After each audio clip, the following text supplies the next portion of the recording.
Hi everybody, my name is Daniel Lam and I am one of the 4 candidates that is seeking for your vote and support to become the next Secretary Treasurer at the Society of United Professionals. In this particular video, I am actually going to be talking about why out of the 4 candidates, I am the best one for the job. And I give you 3 main reasons with regard to why I think I'm the best particular candidate. But full disclosure, obviously being one of the particular candidates, you can imagine that the video might be a little bit biased, and I do encourage you to do your homework, ask questions for the other candidates as well, ask more questions of me, and then figure it out on election day with regards to who is it that you think will be the best person for the job. So number 1, when you look at the various campaign packages, you can see the fact that I've been a unit director with the society for just over 2 years now.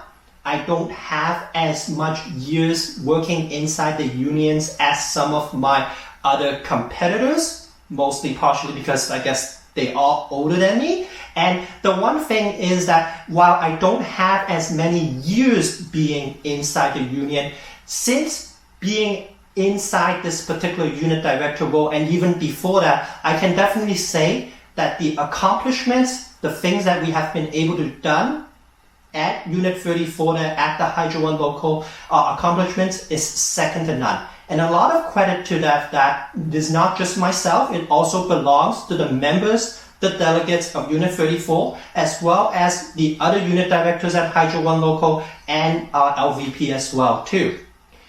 We've been able to, Unit 34, with the way it is designed, it is actually a very geographically diverse unit. We have members that are as southwest as Windsor, as east as Ottawa, as south as Niagara, and as north as Thunder Bay. So obviously, trying to manage this particular group, it's a lot more challenging because everybody is spread out in different places. But by utilizing various technologies such as the fact that today I'm coming to you with regards to this particular video, I've been able to build huge engagement level as we try to push back on the employer at Hydro One and fight for a fair contract more recently. And prior to this, I have had a lot of experiences dealing with the various members, delegates at Unit 34 in order to find the best earliest resolution possible when it comes to any type of employment dispute that does come up. I've acted as a trusted career advisor to various people when they have questions with regards to moving to different jobs, as well as exploring different career paths at Hydro One or even outside. I've advocated with management that if there is a position that's missing, that they have to make sure that they post and fill it as early as possible, as well as asking them to post for higher weighted positions as well too.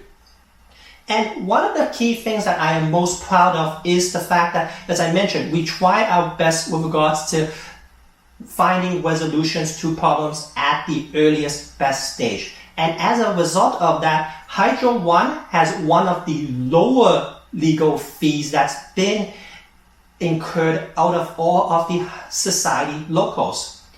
If you wanted to look at more with regards to cases that has gone into arbitration litigation, please do visit the link at canlee.org.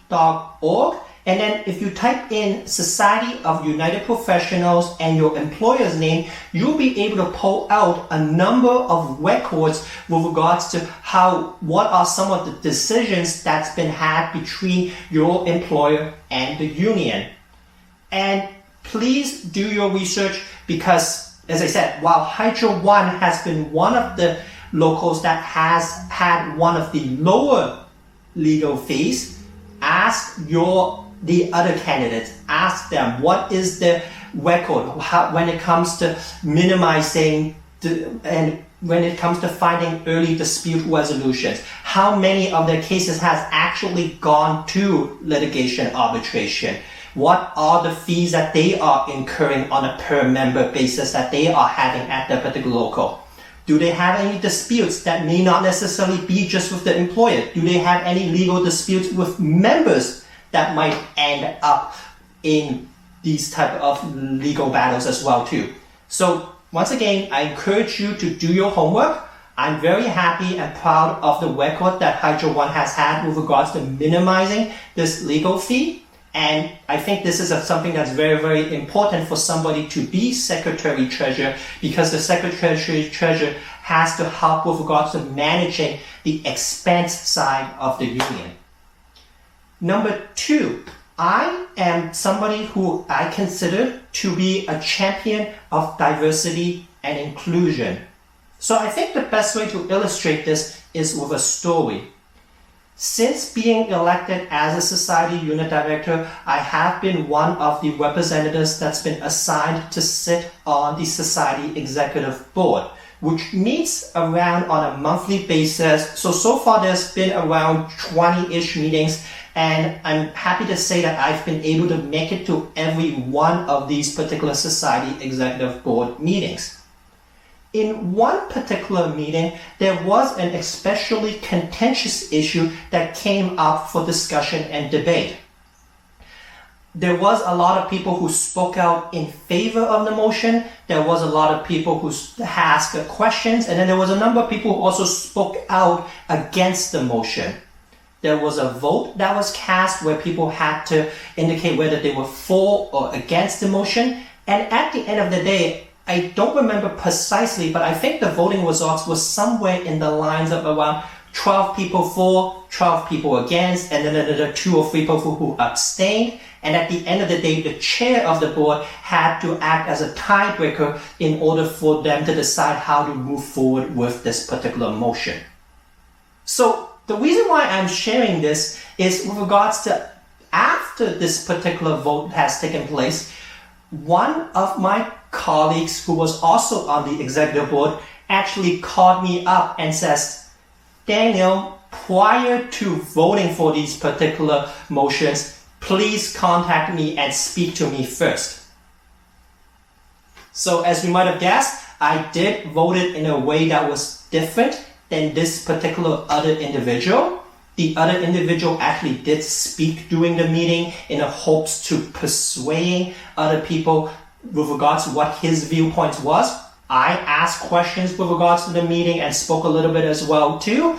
But what I'm trying to get to is that at the end of the day, I think this particular individual, I'm not trying to cause any controversy here.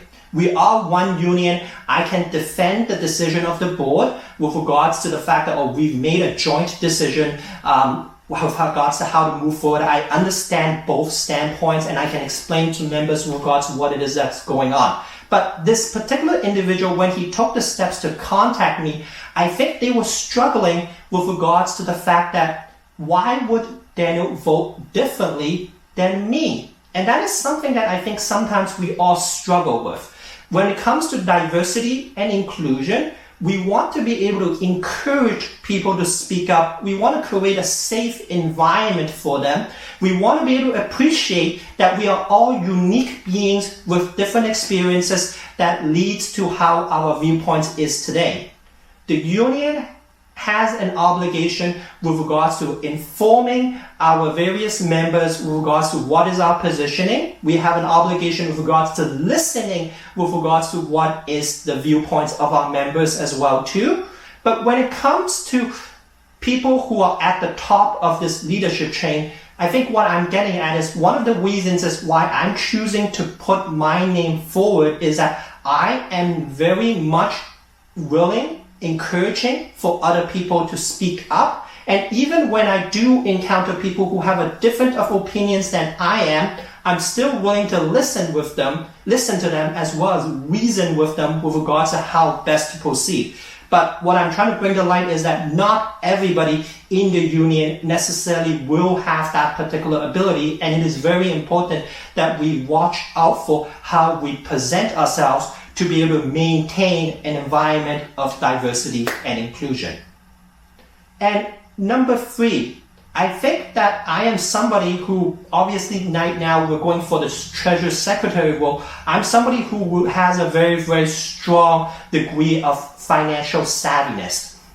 I'm somebody who is able to understand taxes. I'm able to, with regards to identify conflict of interest. I've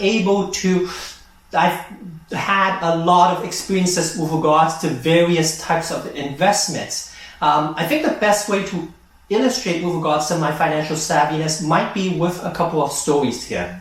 So I have 2 young kids. They love going to Toys R Us, and then sometimes when we go to Toys R Us, we would actually find toys for them and then pay for it with regards to, because Toys R Us is a great vendor there. But one of the things that Toys R Us does offer is a price match guarantee. So when my kids find a toy that they like, with my smartphone there right now, with the ease of technology, I can go online and do a quick search in order to figure out, is Toys R Us offering the best price with regards to this product? And then at the checkout and the cashier, I can just show them with regards to, your competitor might have had a better price, and therefore I should be entitled to this particular better price. And usually they are willing to do that. So what I'm trying to bring to light is that when it comes to the society end here, we need somebody who is financially savvy, somebody who understands with regards to investments. I personally am actually a very risk-averse individual. While I have invested in stocks, I've never invested in something that's on margin. I've never invested in hedge funds or private equity. I do understand what those types of investments are. But when it comes to choices that we make there, when it comes to expenses, finances, interestingly enough, out of the 4 candidates that's running for Secretary Treasurer, as far as I know, none of us really has had a formal education with regards to finance. We're not accountants. We're not actuarialists. But for myself, I'm somebody who has had a lot of experiences dealing with various financial things, both inside and outside of work. And I bring this common sense approach, as well as the fact that for myself, I'm relatively young. I still have 20 years left in my career before I retire. I want to be somebody who does a good job. I'm not somebody who's looking for this as my last job inside the union.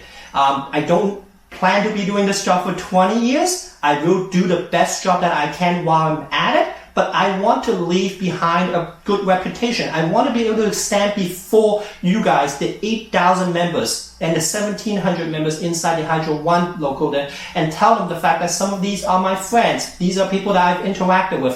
The fact that I can come face to face with them later on and tell them that I've given it my all, and I've done the best job it is that I can. But for some of my other colleagues there, other candidates there, do your own research once again. Ask the questions that matters, ask the right questions, and thank you so much for taking an interest with regards to your union here. Hope to be able to connect with you in person soon, and the pandemic is definitely very hard there. If you wanted to contact me, please feel free to reach out to me on these particular contact information as well too. Thank you so much, everybody. Have a good one. Take care.